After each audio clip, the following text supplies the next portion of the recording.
Olá amigos, como estão vocês?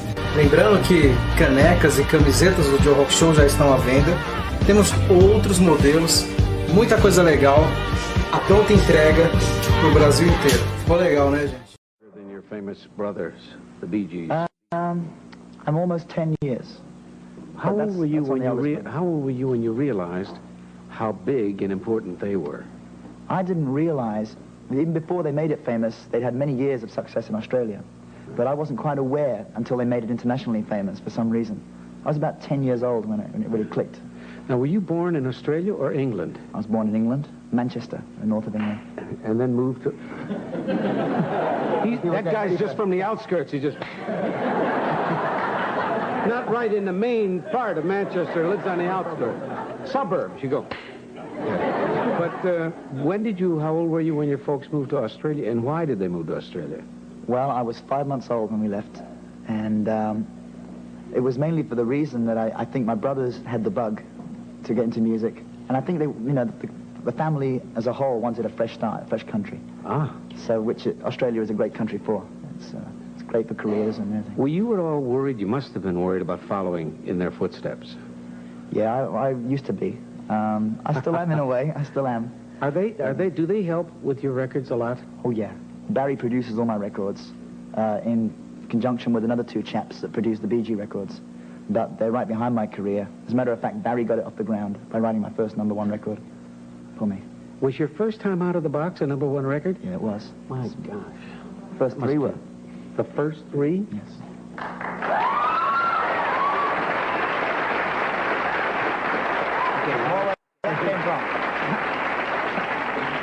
When a guy lives in a place like England or Australia, and he wants to be in this business, I somehow have the feeling that uppermost in his mind is being accepted here in America. This is the country to make it in. I think in the beginning, the music industry's capital was England, about the late 60s, but now it's certainly America. And I think nobody really considers themselves as having made it in the world until they've done it in America. Were the Beatles, did that help your brothers when the Beatles had that tremendous acceptance coming from England? Did that help other acts from that part of the world to kind of go through the door? Yeah, it started off a whole lot of big names. I mean, there was lots of groups from the same area as the Beatles. Jerry and the Pacemakers. Sure. Who were incredible. All those kind of groups came out. And we come from about 35 miles from Liverpool, Manchester.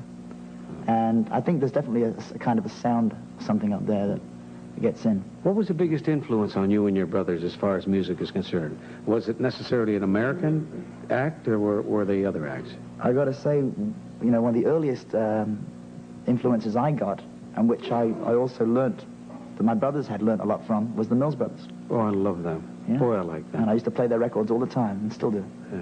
They really had some hits, didn't they? Oh, they're incredible. Now, you just did some recording with Olivia Newton-John. Yeah. And I keep reading that you guys are an item, as they say. Rona Barrett would say an item. I wish Rona Barrett was right. You're not? You no. and she are not? No, we're very good friends. And Livy's a kind of a sister to me. Livy? You call her Livy? Livy. Everybody that knows her calls her Livy, or Liv. I know her, and I call her Olivia Newton-John. Yeah, I just call her Livy or Liv, and she calls me And or Andy, one of the two. And she is, as I say, like a big sister. She gives me advice and help. Some kind of a singer. She's amazing. There's someone very special backstage, and when we initially put this show together, we hadn't planned on this, but I had such a kick talking to him and all. I'd like for you to introduce him. I'd like for everyone to know him. Would you you introduce him and bring him out? I'd like to introduce to you my father. He's here today.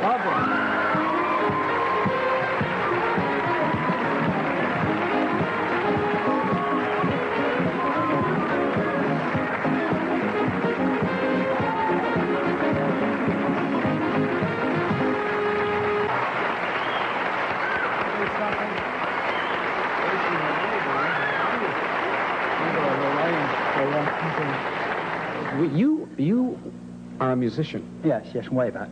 And did they know anything but a musical household from the time they were born? I mean, they must have gotten that training very early in life. But...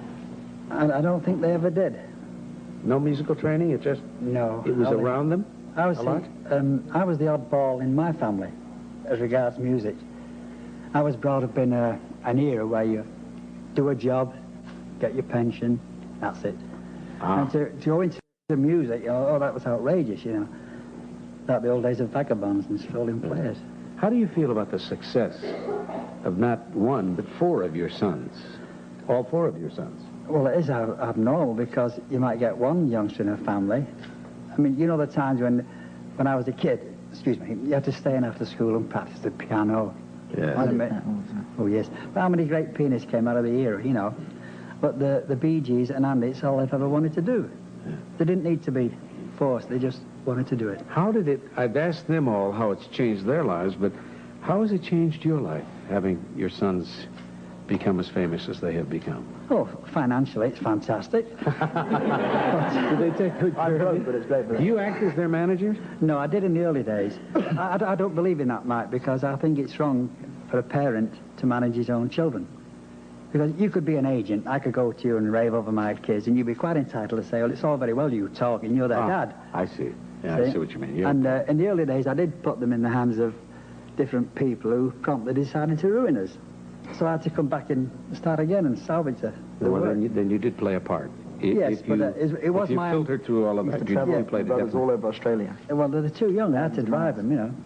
Did you teach them about performing? Because you had experience on the stage. Well, from what How I to knew... walk on stage and bow and that sort of Stage thing? techniques, be nice to people, never turn your back on the audience, and little things, you know, like you yourself well know, you come back for an encore, you must have something as strong or stronger than what you finished with. Stronger than what you finished with. I've seen so many big acts, they do an encore, they come back and sing something just for the sake of singing it, and it kills the whole thing. But quite honestly, sometimes when somebody is very close to you, like a member of your family, Yeah. they sometimes can make a suggestion to you that's better than what a very professional person would say. I mean, there have been times in my life when I'm playing a place and it's just not peaking. I mean, there's not... And my wife will say, why don't you do such and such a song? Well, because I love the way you do it. And all of a sudden you go out and no arrangement, and you do the song and boom. And you go, I paid all that money for this character to put all these tunes together. Yeah. Well, And here my own wife tells me. It's very odd because even Barry, as a kid, I don't know why, I used to poo-poo it, but he could sense what wasn't going. He said, they don't want this stuff. Really? And I said, oh, don't do that, for God's sake, you know. Still to this day, he gives advice on their concerts and stuff like that. And goes Do you tell them when they're recording whether you like it or don't like it? Well, I don't go to recording so much because it's just pretty boring, you know, repetition. I like to come in near the end and find the faults. I see.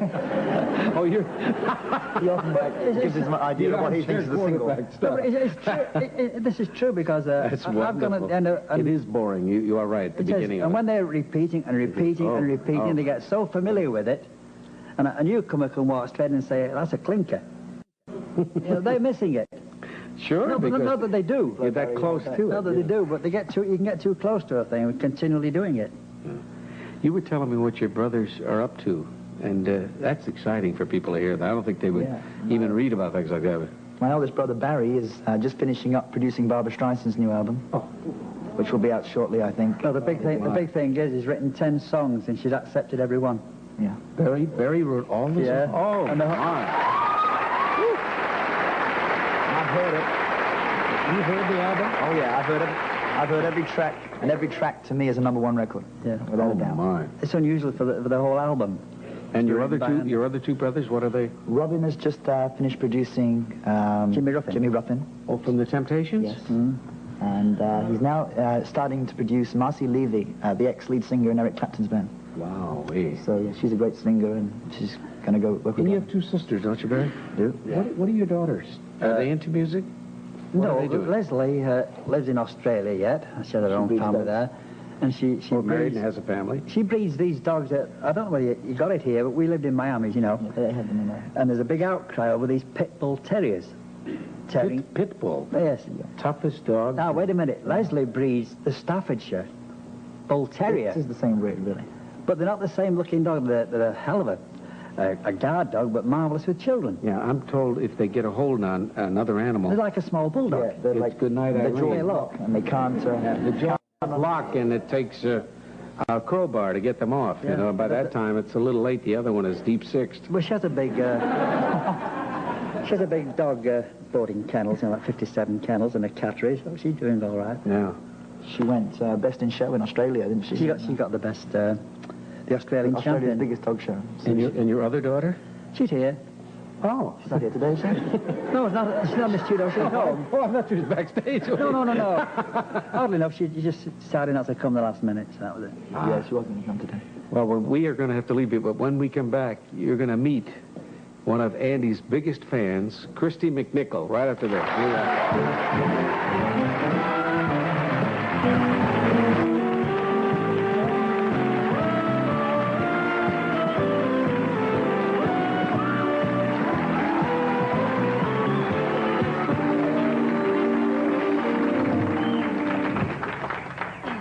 Was I underselling when I said you're a big fan of No. Andy's?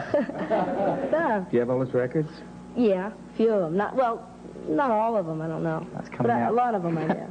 Have you guys met before? Yeah, I think the first time we went was on Us Against the World, huh?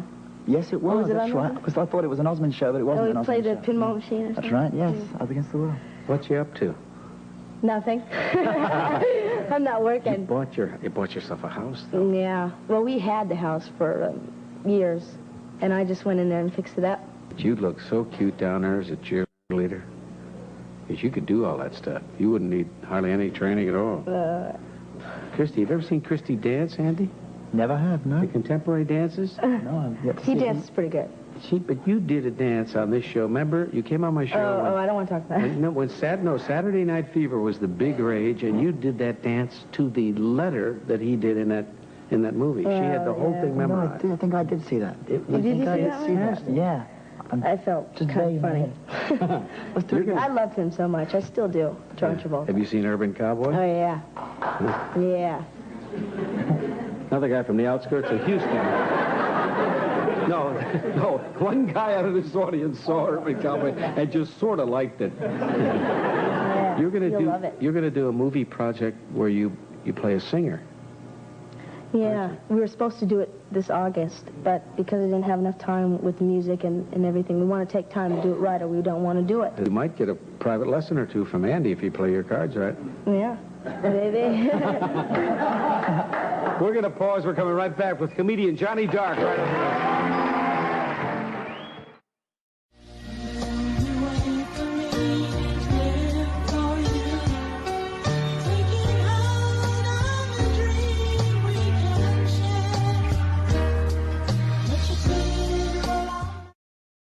Você que clicou nesse vídeo agora e quer ver o vídeo do Andy Gibb, Bee Gees e tudo mais, clica nesse link agora e vai pro Dailymotion. O YouTube não permite que eu poste vídeos do Andy Gibb aqui no YouTube.